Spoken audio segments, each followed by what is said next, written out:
আপনার খেয়ে নিতাম, আমাদের পিপাসার ক্লান্তটাকে মিটিয়ে দিতাম।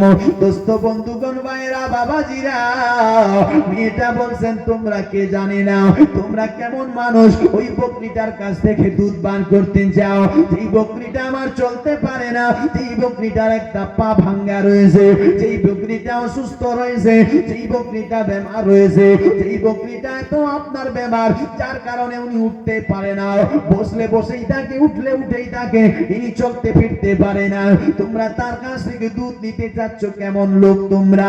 ও বাবাজি, ও বেরাদার, আমার নবী বলছে, ও আবু বকর, তুমি শুধু ওই মেয়েটাকে বলো এজাজত দিবে কিনা, জোরে বলো। এজাজতটা যদি দেয় বাকিটা আমরা দেখে নেব। ও বেরাদার, ওই মেয়েটাকে বলছে আপনি শুধু এজাজত দেন। বলে তোমরা কেমন মানুষ, না এটা কি হতে পারে, বলছে একবার শুধু এজাজতটা তো দিয়ে দেখেন। ও মুসলমান, শেষ পর্যন্ত মেয়েটা রেগে গেল, রাগ হয়ে আপনার বলেছিলেন ঠিক আছে আপনার আপনার দুধ পারলে বার করেন। আপনার আমার নবী যখন এজাজত পেল, আমার নবী বলছেন আবু বকর, একটা বর্তন আপনার চাও। দুধ বার করলে তো বর্তনের দরকার নাকি, বর্তন চাও, একটা বর্তন যেন দেয়। ও বাবাজি, আপনার কথাটা শুনতে নয়, যে একটা আপনার বর্তন দাও। আপনার তিনি আবার রাগ করে একটা ছোট্ট বর্তন দিল।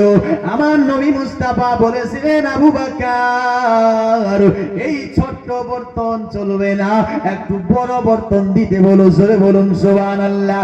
মেয়েটা আবার রেগে গেল, যেই বকরি চলতে পারে না, উঠতে পারে না, যেই বকরি অসুস্থ, আবার বলতেছেন কি যে বড় বর্তন লাগবে, যার আপনার বাচ্চা পর্যন্ত নাই। এ কেমন মানুষ গো? রাগ করে আপনার কি করলেন, বাড়িতে একটা বড় মাসকিজা ছিল, মাসকিজা যেটাতে পানি ভরে ভরে রাখতো, বলছে নাও এটা নিয়ে নাও। বেরাদার বড় একটা মাসকিজা দিল। আমার নবী মুস্তাফা বলছে বা ঠিক আছে বেরাদার, আমার রাসূলে পাক আপনার কি করলেন জানো? আমার নবী পাক দয়ার নবী মায়ার নবী ও বকরির কাছে হাতটা রেখে কি যেন পড়ে ফুক মারলেন, বকরিটা অটোমেটিক ভালো হয়ে গেল। বকরি অটোমেটিক কি হলো? ভালো হয়ে গেল। বকরিটা যখন ভালো হয়ে যায়, আমার দয়ার নবী মুস্তাফা সেখান থেকে আপনার দুধ বার করতে লাগলো বকরির কাছ থেকে, এবং কি বকরিটাকে বলেছিল, আরে বকরি আমি তোমার কাছ থেকে দুধ নিতে চাই।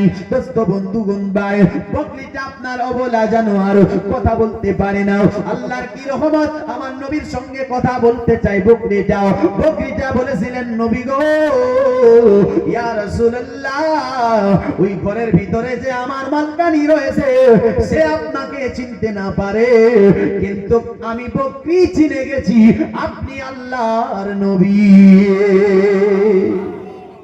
উনি চিনতে না পারে, আমি চিনে গেছি, আপনি আল্লাহর নবী।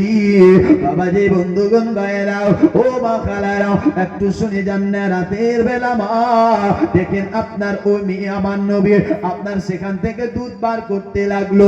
দুধ বার করতে করতে যে একটা বড় মাসকিজা দিয়েছিল, ও সমস্ত মাসকিজাটা দুধ দিয়ে ভরে দিল, জোরে বলুন সুবহানাল্লাহ। যখনই দুধ দিয়ে ভরে দেয়, আমার নবী মুস্তাফা পান করে, আবু বকর সিদ্দিক পান করে, আবু বকর সিদ্দিক পান করার পরে যে দুধটা বেঁচে গেল, ওই দুধের মাসকিজাটা কি করলো, আপনার বেরাদার বন্ধুগণ ওই মেয়েটাকে দিয়ে দিল। ও মেয়েটা তুমি এই দুধটা পান করবে, তোমরা আপনার স্বামী স্ত্রী পান করবে। এই বলে আবু বকর আর আমার নবী সেখান থেকে গেল চলে। মেয়েটা অবাক হয়ে গেল, মেয়েটা তাজুবে পড়ে গেল, অসুস্থ বকরির কাছ থেকে এতটুকু দুধ কেমন করে বার করেছে, এটা কিভাবে হতে পারে? শুধু চিন্তায় পড়ে গেছে, শুধু চিন্তা করতে লেগেছে। তিনি আপনার চলে গেলেন, আমার নবী আর আবু বকর সিদ্দিক ওদিক থেকে তার স্বামী বকরি চড়িয়ে আপনার বাড়িতে আসলেন। আসার পরে দেখছেন আপনার দুধ, বেরাদার দুধ দেখতে আপনার পেতে নাই। আপনার বিবিকে বলছে, বিবি রে, এই এতটুকু দুধ তুমি এতটা দুধ কোথায় থেকে পেলে, কোথায় থেকে পেলে বলো, কে তোমাকে এতটা দুধ দিল? বলছেন ও স্বামী, এমন এখন এমন ব্যাপার, দুটা লোক এসেছিল, বারবার আমাকে বিরক্ত করলো। আমি যখন এজাজত দিলাম তো এ আপনার অসুস্থ বকরের কাছ থেকে আপনার দুধ বার করলো। আমি কিছু বুঝতে পারলাম না এটা কে। বলছে বিবি কে? বলছে জানি না। সৌন্দর্য চেহারাওয়ালা দুটি মানুষ ছিল, আর আপনার ওরা আপনার দেখলাম ইয়াসরিবের দিকে রওনা হয়ে গেল, মানে মদিনার দিকে চলতে লেগেছে। এই রাস্তা দিয়ে গেছে, তার স্বামী দৌড়াতে দৌড়াতে গেল, বেড়াদার রাস্তার মধ্যে পাওয়া গেল না। আবার দৌড়ে আপনার বিবির কাছে এসেছে, আসার পর বলেছিলেন বিবি এক